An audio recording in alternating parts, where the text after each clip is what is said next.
and receive plagues again. And in the passage they shall rush on the idol city, and shall destroy some portion of thy land, and consume part of thy glory, and shall return to Babylon that was destroyed. And thou shalt be cast down by them as stubble, and they shall be unto thee as fire, and shall consume thee and thy cities, thy land and thy mountains, and thy woods and thy fruitful trees shall they burn up with fire. Thy children shall they carry away captive, and look what thou hast, they shall spoil it, and mar the beauty of thy face. Yeah, so America is going to be destroyed. It's going to be destroyed before the missiles hit it. But the government's going to still be intact. All right? Now, I want to go to this last clip, and this is dealing with the FEMA, what they call the FEMA coffins. Because what are they going to do with all those dead bodies? They need coffins. The field of black boxes, what were they? Because I'd never seen anything like that. And his statement was that if he told me, I would be one of few people in Madison, Georgia that knew about them.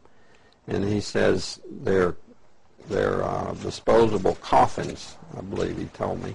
And he says there's 100, at that time he said there was 125,000 there. And they were stacked, he told me 15 high. I asked him who owned them, and he stated that the CDC owned them and that they were leasing his land for storage. And he said his brother worked with the CDC in Atlanta and had been asked by the CDC to do a 3-year extension to place temporary morgues all across the nation. So in January of this year, 2005, we decided to drive to beautiful Madison, Georgia, and take a look for ourselves. It was on a Sunday and no one was around, with the exception of this one pickup truck that was coming out the narrow road that we were going in on next to this field. We flagged down the pickup truck, and it was providential that the driver of this pickup truck turned out to be the son of the man that owned this field. So naturally we started asking him questions. And he told us that not long ago there had been as many as 500,000 of these grave liners or disposable coffins.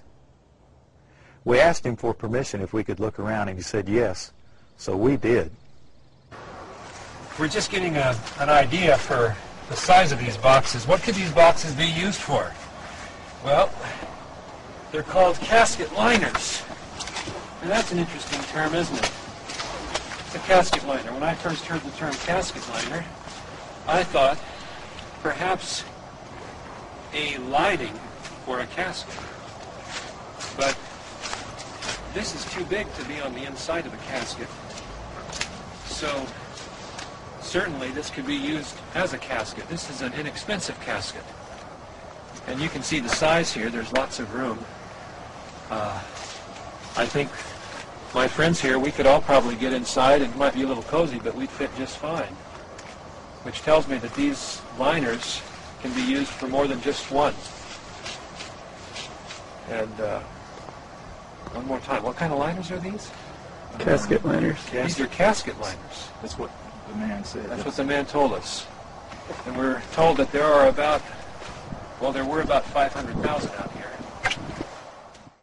Later, as I went back to my home office, I spoke of it there, and of course people usually don't want to hear too much about this kind of thing. So it's never been mentioned. Okay, you got that scripture ready? 2 Ezra 16 and 18. The beginning of sorrows and great mourning, the beginning of famine and great death, the beginning of wars, and the power shall stand in fear.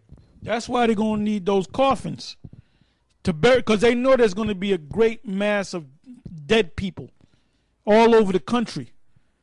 So they're going to have to get rid of those dead people, because that's going to cause diseases to spread through the country. Because like I said, they're part of their agenda is to fulfill what's written on the Georgia Guidestones, which is to eliminate what was it? It's pretty much almost 6 billion people.